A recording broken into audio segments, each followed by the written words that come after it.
គ្រប់បែបយ៉ាងនៅឆ្នាំ1953ហុងកុងបានធ្វើកិច្ចព្រមព្រៀងមួយបិទច្រកចេញចូលភាគីទាំងសងខាងចាប់ពីពេលនោះមកប្រជាជនទាំងសងខាងមិនអាចចេញចូលដោយសេរីបានទៀតឡើយលោកបងលោកលីងស៊ីងនៅទីនេះមែនទេបាទគាត់នៅខាងនោះណោះអូនៅខាងនោះហ៎បាទអរគុណហើយណាបាទអត់ទៅអើយឈឺយ៉ាងនេះហើយនៅតែមិនព្រមស្លាប់ទៀតចំចិត្តធុញមែនទៅដើរ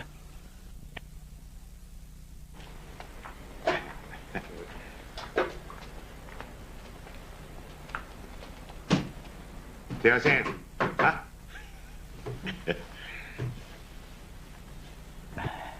Nè, Liên Sinh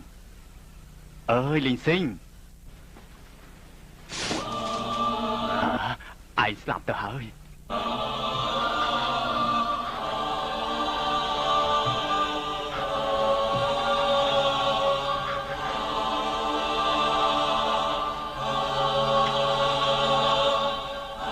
mình đi coi chừng con nó bỏ kia đây lúc cho tình chầm tư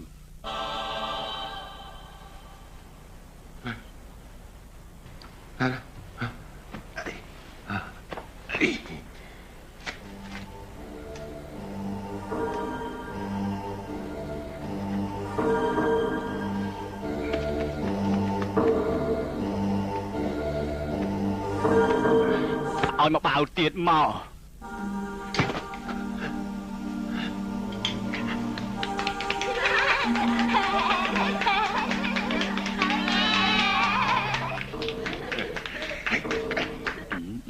hồi cho kỳ khom dạng ní đôi chia mình đang slap to để sợ hãi nè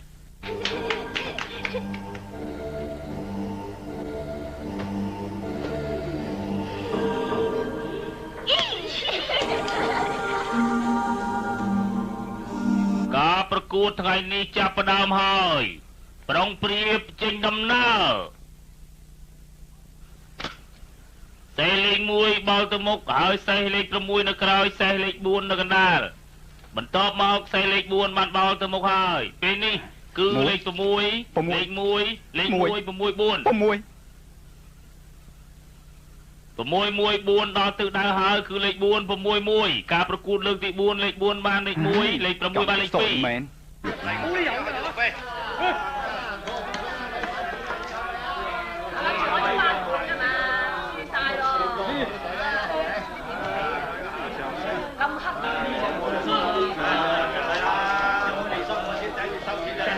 តែបងធំដល់ម៉ោងទៅញ៉ាំបាយហើយអាកកថ្ងៃនេះបងសំណាងណាបងត្រូវឆ្នោតហើយបូកសរុបទៅប្រហែលជាបានជាង1000ដែរណាបានហើយបងធំខ្ញុំទិញម្ហូបគ្រប់គ្រាន់ហើយណាកុំអាសិនថ្ងៃនេះបងហេងណាបងលេងតែពីបដៃទៀតទេប៉ុណ្ណឹងបានហើយបងប្រុស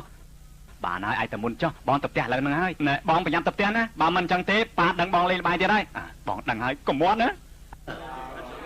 អេលោកបងឆាប់បើកលុយឲ្យខ្ញុំមកស្លឹកឆ្នោតឯងមិនស្រួលទេមិនស្រួលហេលោកបងវ៉ែនតារបស់លោកបងមិនស្រួលទេដឹងទៅទិញវ៉ែនតាថ្មីទៀតទៅឯងកុំនិយាយផ្ដាស់ឆ្នោតនេះមិនត្រឹមត្រូវទេអេ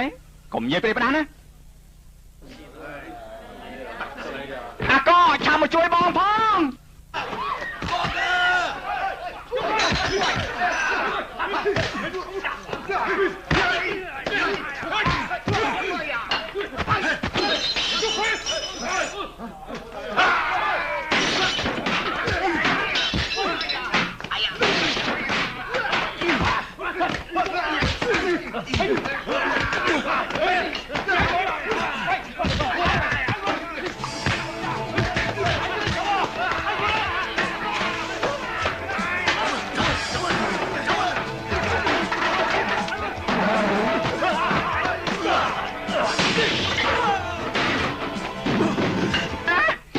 ឆ្ងាយពីយោ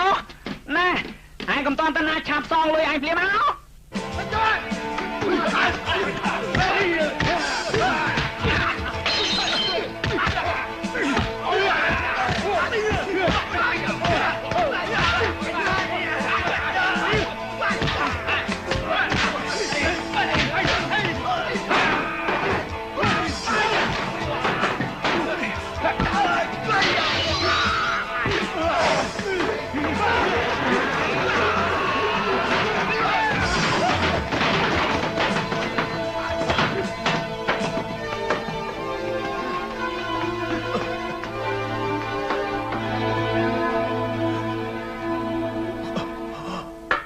បងប្រុសខ្ញុំនៅណា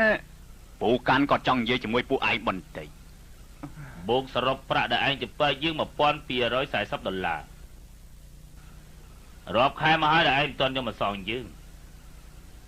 ហើយថែមទាំងមកអុកលុកកន្លែងយើងទៀតផងតែឯងមានដឹងទេថាច្បាប់ដែលបងចែបានកំណត់នោះអ្នកដែលបន្លំស្លឹកឆ្នោតត្រូវកាត់ម្រាមដៃ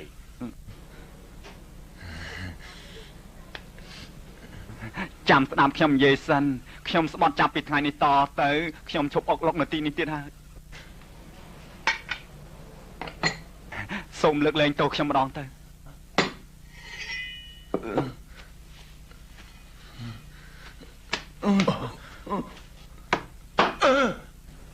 ចាំស្ដាប់ខ្ញុំនិយាយសិន និយាយមកចុះ ពូកាន់ពុកខ្ញុំជាកម្មករលីសែងឥឡូវគាត់ឈឺធ្ងន់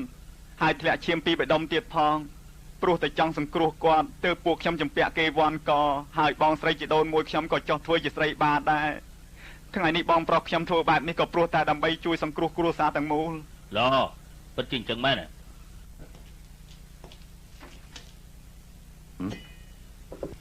យល់ទៅតាមសភាពស្មុគស្មាញគ្រួសាររបស់ឯងគួយចុះមក បាទ ណែប្រាក់ដែលឯងចម្ពាក់យើង$1240របស់ដែលខូចខាត$2000ថ្នាំព្យាបាលបងប្អូន$3000ហើយទិញស្រាមកសុំទោសពួកយើង$3000សរុបទាំងអស់$9240យើងកំណត់ឲ្យឯងក្នុងរយៈកាល10ថ្ងៃត្រូវយកប្រាក់នេះមកសងយើងវិញទាំងអស់ បាទខ្ញុំប្រកាសជាសងខ្ញុំប្រកាសជាសងខ្ញុំសង តាមមើលទៅឯងចាញ់គ្មានសល់អ្វីទៀតទេឥឡូវនេះយើងឲ្យឯង$200យកទៅទិញថ្នាំឲ្យឪពុកឯងសិនទៅ បាទអរគុណលោកពូកាន់ លោកមី បងជូអាជូថ្ងៃនេះឆាប់ត្រឡប់មកវិញម្លេះ ថ្ងៃនេះមានភ្ញៀវពិសេសមួយចេញពួកខ្ញុំទាំងអស់គ្នាទៅពិសាបាយលោកមីដឹងថាភ្ញៀវនោះជាអ្នកណាទេ នៅណាទៅ គឺបងចែណា អីបងចែមែនទេ ចាប៉ិតមែនហើយ បើអញ្ចឹងអូនឯងបញ្ញាមកផ្ទះធ្វើអីមិនក៏មកនៅកំដរគេឲ្យបានយូរបន្តិចទៅ មិនបានទេបងចែគេមានមិត្តភក្តិម្នាក់ទៅមកពីប្រទេសថៃម្នាក់នោះគេពេញចិត្តនឹងខ្ញុំឲ្យខ្ញុំទៅកំដរគេទៀតផងសំណាងដែរលោកមីបងចែគាត់ថាថ្ងៃនេះជាថ្ងៃសែនស្រីអាចទៅផ្ទះមុនបានទៅខ្ញុំអាចវិលមកវិញបានណាលោកមីអើយពិបាកក្មួយពេកហើយនេះ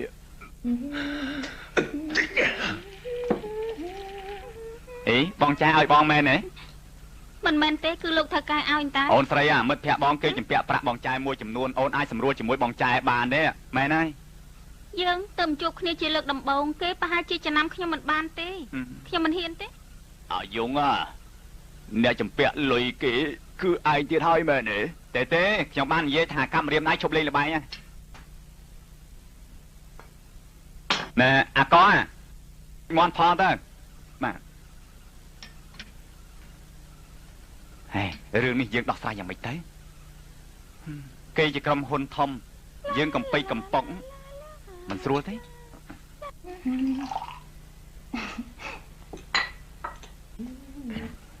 អាកោទោះជាអូនមិនគិតដល់ម្រាមដៃរបស់បងក៏អូនត្រូវគិតដល់ពុកនិងអាជូណា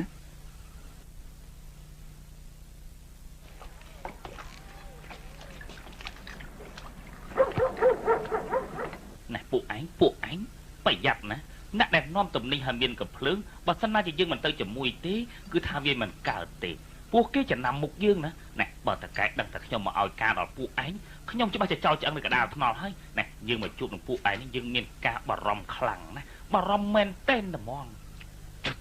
អីញ៉ាថៅកែមករកឯងរកខ្ញុំមានការអីដែរ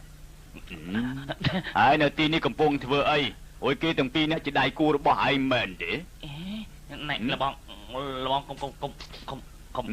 កុំនិយាយលេងលបងកុំនិយាយទុកចិត្តចុះអញគ្រាន់តែនិយាយលេងតើវិញរួយឯងមានដឹងទេឈ្មោះរបស់ឯងបានសេចក្តីថាកំសាន្តណាពេលដែលមានរឿងអីបន្តិចតួចណាមាត់ឡើងញ័រកខើធ្វើកិច្ចការអីធំមិនបានទៅណែលបងអញ្ជើញពិសាខ្ច